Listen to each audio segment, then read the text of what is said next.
တော်မိုက်တဲ့ကျွန်တော်ပါနော်ရုပ်သီးစိမ်းအချိန်20ကိုချက်စားတာဘာမှမပါပဲနဲ့ချက်ပလိုက်တာနော်ဘာလေးနဲ့ဘယ်လိုချက်လိုက်လဲဆိုတာစက်ကြည့်ပဲနော်ရုပ်သီးစိမ်းအချိန်20ကိုချက်ပလိုက်တာဟုတ်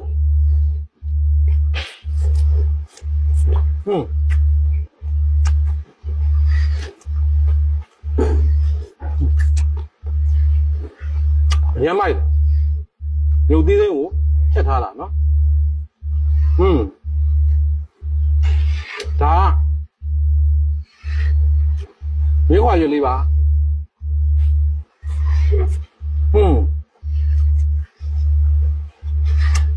ဘလို့ရုပ်သီးစိမ်းအချိန်တည်းဆိုဘာမှမပါမချက်စားတာစားလို့ရတယ်ဆိုဘလို့နည်းချက်တယ်ဆိုကြည့်ပေးပါရုပ်သီးစိမ်းကိုထင်းချက်နဲ့ချက်မယ်အရင်တော့ဂျင်းထည့်တယ်ဂျင်းများလေးထည့်ပါတယ်ကဲအဲ့ဒါထည့်တယ်ထင်းချက်ထည့်မယ်နော်ထင်းချက်ထည့်ကြောပြီခဏတော့အဲ့ဒါ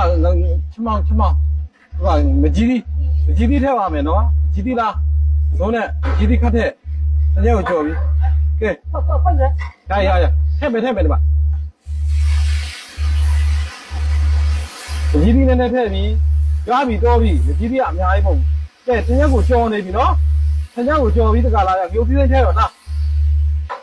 မြို့သီးနဲ့အချိန်20ကဲတပည့်တွေလားကဲအရန်တော့ညှောနေပြီမြို့သီးနဲ့ကိုချက်နေပြီနော်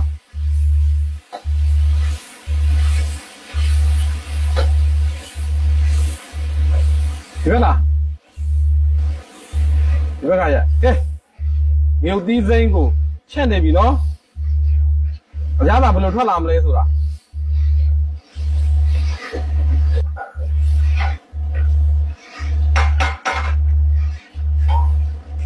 နေမလားဟဲ့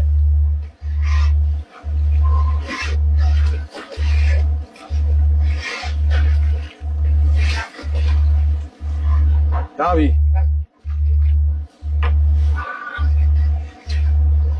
ပဲနေတာဒီလိုအများကြီးထည့်ရပါတယ်ပဲနေတာနဲ့ချက်တာနော်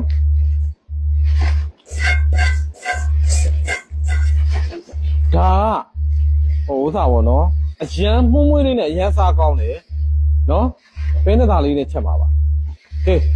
စားချုံမုံသုံးစရာမလိုပါဘူးထင်းရက်တွေပါပြီးသား